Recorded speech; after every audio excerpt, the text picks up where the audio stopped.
As you know, it's been, 14 years since we had a serious bear market in the United States. And I'll use the United States since it's the largest market.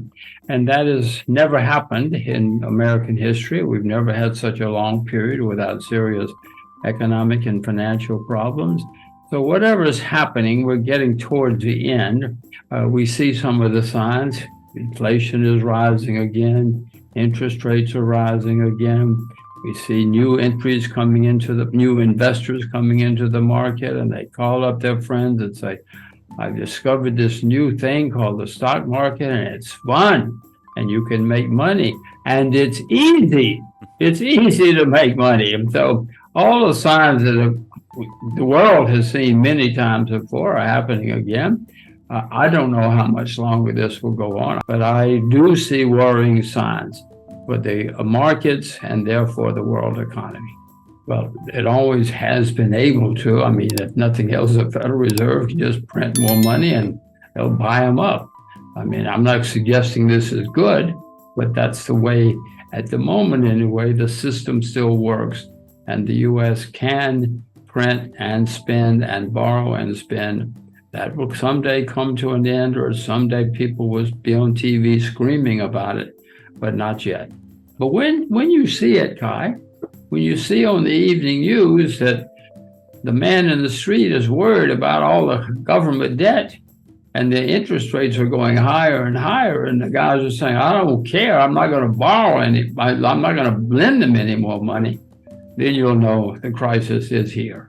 There's gigantic amounts of off-balance sheet debt in the U.S., which will surpass, I mean, maybe Japan has a lot of off-balance sheet debt too. But to answer your question, yes, this worries me. I mean, the Bank of Japan, every day the guy goes to work and prints money.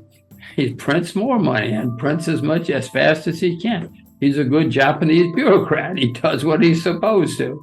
And this is going to lead to many, many problems, not just in Japan, not just in the U.S., everywhere. Kai, you're in Germany. Even the Germans have problems now. There are German cities that have big debt problems. Germany.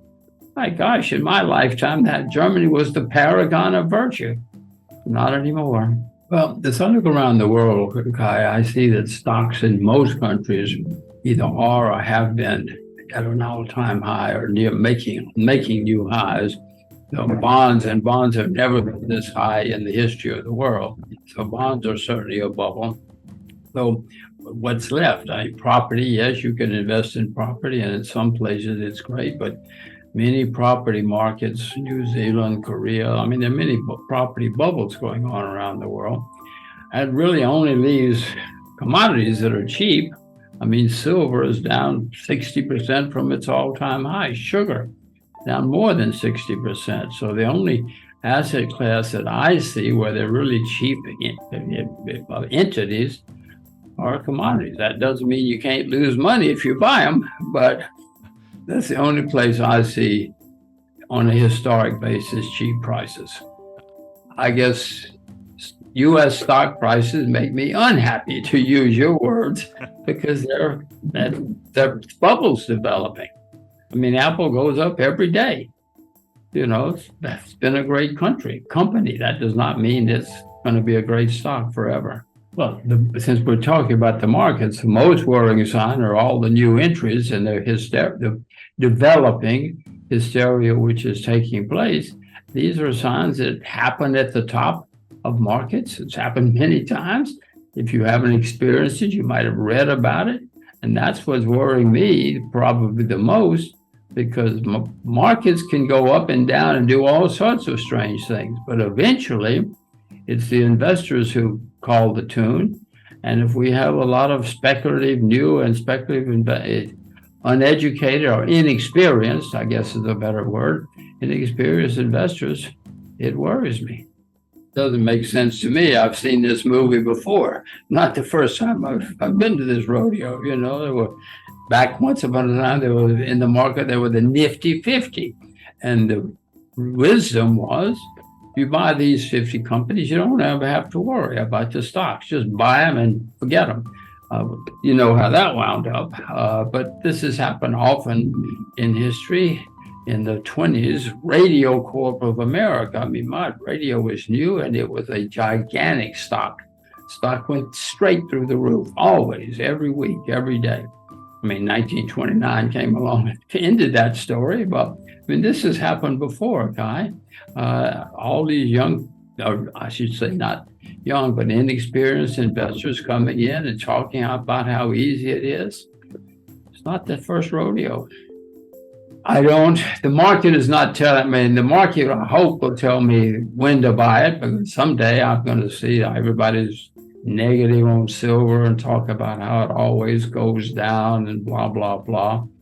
If that happens, the market will tell me to buy. But silver is used in solar energy, as you well know, and in many other things. I'm not sure when I will buy or what the catalyst will be. I just hope I'm smart enough to buy it before it skyrockets again.